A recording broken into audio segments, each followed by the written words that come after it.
યોગેશ્વર, જય જિનેન્દ્ર અને જય મહાદેવ. કેમ છો બધા?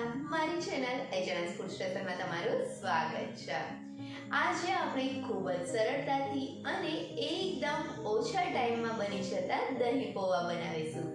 આ દહીં પૌવા ફક્ત 10 મિનિટમાં જ તૈયાર થાય છે અને સાથે સાથે એકદમ ટેસ્ટી અને પચવામાં પણ ખૂબ જ હળવા હોય છે. તો ચાલો આ ખૂબ જ સરળતાથી બનતા દહીં પૌવા બનાવવાની શરૂઆત કરીએ.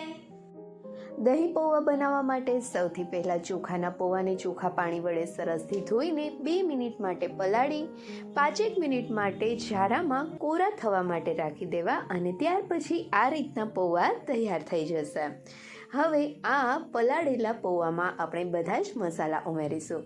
તો તેમાં સૌથી પહેલાં તો આપણે જરૂર પ્રમાણે દહીં ઉમેરીશું. અહીંયા બધા જ પૌવામાં દહીં સરસથી કોટ થઈ જાય તેટલું દહીં ઉમેરવાનું છે.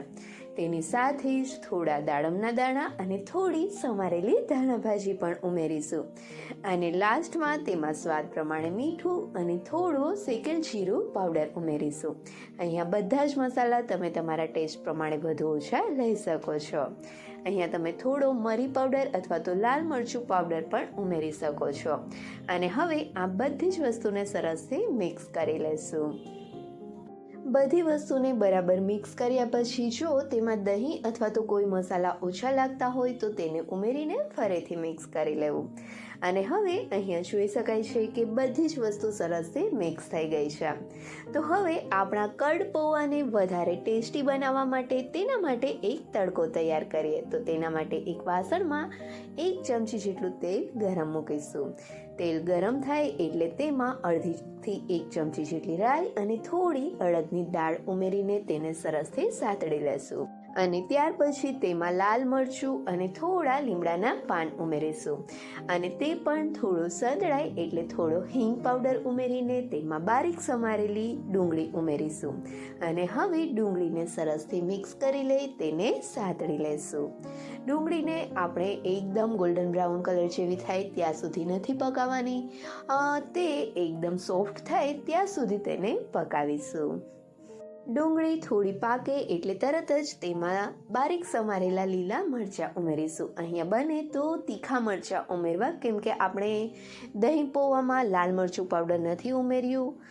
બાકી તમે તમારા ટેસ્ટ પ્રમાણે તીખા અથવા તો મોળા મરચાં ઉમેરી શકો છો. હવે આ બધી જ વસ્તુ બરાબર રીતે સતળાય ત્યાં સુધીમાં જો હજી સુધી તમે મારી ચેનલને સબસ્ક્રાઈબ નથી કરી તો નીચે આપેલા સબસ્ક્રાઈબ બટન પર પ્રેસ કરો અને બાજુના બેલ આઇકન પર ક્લિક કરો, જેથી તમને મારા નવા વિડીયોનું નોટિફિકેશન મળતું રહે. હવે આપણી ડુંગળી સરસથી પાકી ગઈ છે એટલે કે આપણો દહીં પૌવા માટેનો તડકો તૈયાર છે. તો હવે તેને મિક્સ કરેલા દહીં પૌવામાં ઉમેરી દેશું. આ તડકો દહીં પૌવામાં ઉમેરવાથી દહીં પૌવાનો ટેસ્ટ એકદમ મસ્ત આવે છે. તો હવે આ તડકાને દહીં પૌવામાં સરસથી મિક્સ કરી લેશું.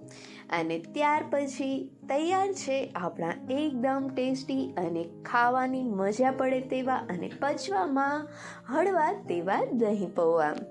આ દહીં પૌવા નાસ્તામાં સવારે અથવા તો રાતે જમવામાં પણ ખાવાની ખૂબ જ મજા પડે છે. તો હવે આ તૈયાર થયેલા દહીં પૌવાને આપણે સર્વિંગ પ્લેટમાં સર્વ કરીશું. તો અહીંયા જોઈ શકાય છે કે આ દહીં પૌવાને જોતાં જ મોઢામાં પાણી આવી જાય. જેટલા મસ્ત દહીં પૌવા દેખાય છે ને એટલા જ ટેસ્ટી પણ બન્યા છે. તો હવે તમે પણ આ એકદમ ઝટપટ બની જતા દહીં પૌવા ઘરે જરૂરથી ટ્રાય કરજો અને મને કમેન્ટ કરીને કહેજો કે તમને આ રેસીપી કેવી લાગી.